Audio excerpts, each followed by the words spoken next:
които имат някакви проблеми. Какви са Които тези имат някакви проблеми? да, Реално. които не могат да разрешат сами. Какви са най-честите проблеми, които имат хората? В момента, специално това мога само от собствената си практика да кажа, кое най-много ми прави впечатление. Депресия, панически атаки или страхова невроза. Много често също и мога да кажа при младите хора липса на идентичност, търсене на себе си. Какво означава това? Може ли да това се е малко определи, по-философски въпрос, отколкото психологически, но може би защото в много объркано време живеем. И младите хора някъде между 20 и 25 годишна възраст, търсейки себе си, търсейки смисъл на живота, може би в този момент, в който всеки си задава тези въпроси, що съм тук на тази земя, какво правя, на къде отивам, не могат да си отговорят на тези въпроси. Те наистина си сложни въпроси. Въпросът е да не си ги задаваш тия въпроси. Нали, така е по-лесно. Да. Да, но тези, които си ги зададат, така, влизат в един конфликт с... Аз питах защо, какъв е процента на българите, които са, защото професор Вучков, той казва, че, цитирам, 50% от българските юноши са олигофрени.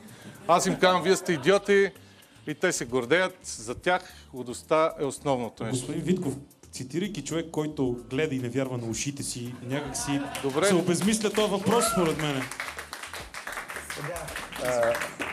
Значи, вие медиите имате, как да кажа? Аз съм медиа. Вие сте една институция, господин Витков. Абсолютно, да. Благодаря. Аплодисменти, дами и господа. Психосоматична институция. Сега, значи, вие имате много важна роля в това как ще формираме здравна култура у хората. Сега, вие задавате въпроса, луди ли са българите? И когато свързвате нашето присъствие с лудост, познайте колко хора ще се самоидентифицират като луди и ще дойдат при нас. Така, първо. Разбрах.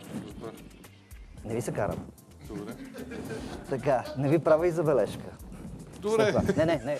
Значи, прав сте, да. вижте, прав сте, значи, пак ще кажа, че не става дума тук за мен, но става дума за начина, по който сте подбрали хората, които да говорят за психичното здраве, защото сутринта гледах една национална телевизия, говореше се за екстрасенси, за това, че българите ходят на врачки, баячки и така нататък. И да, не са чак толкова много, но коментаторът беше наистина хабилитирано лице, но той беше режисьор. И накрая водещата заключи, че в България няма психотерапевти.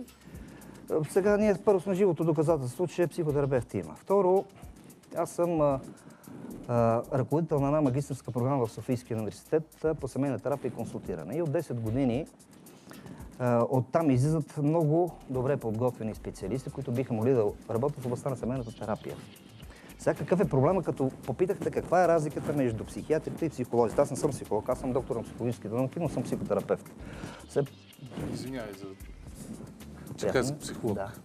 Сега, част от психолозите имат леки акцентуации, аз се надявам да удържам това нещо. Леки акцентуации? Да. Добре. Така.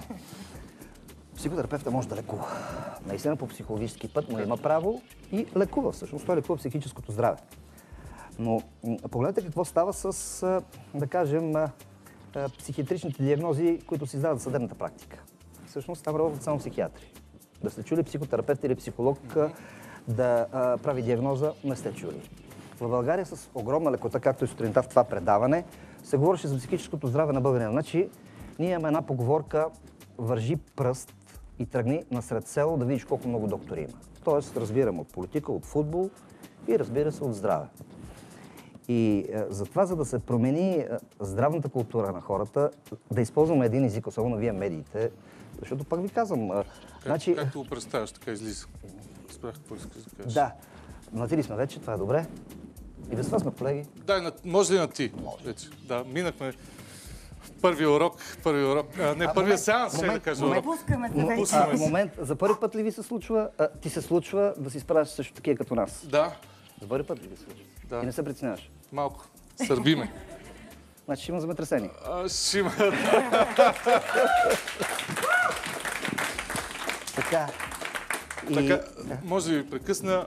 Имаме една теория, според която всеки гений е поне малко луд. Разбира се, има и такива, които са много луди, но с тия приказки нека видим какво трябва да се види. Геният на Леонардо да Винчи е на границата с лудостта. Много от картините си той нарисувал без да спира, за да спи или да се храни дни наред. А изобретенията му са толкова напред в бъдещето, че няма как да са били дело на нормален мозък.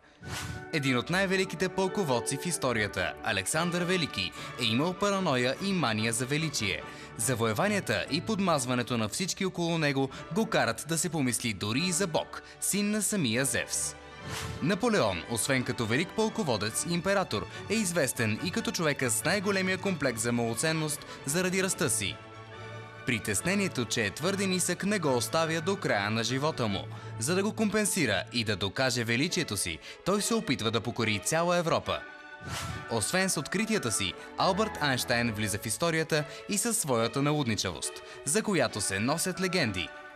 Достатъчен е един поглед на изплезената му снимка, за да се убедим, че теорията на относителността не е измислена от обикновен човек. Смятан за луд заради многобройните си изобретения, изпреварили времето си, но останали само на хартия. Уинстън Чърчил е избран за депутат през 1900 година, малко след смъртта на кралица Виктория. Министър-председател на Обединеното кралство по време на Втората световна война, е наричан, меко казано, колоритен. След загуби и тежки преговори, Чърчил е имал пристъпи на депресия.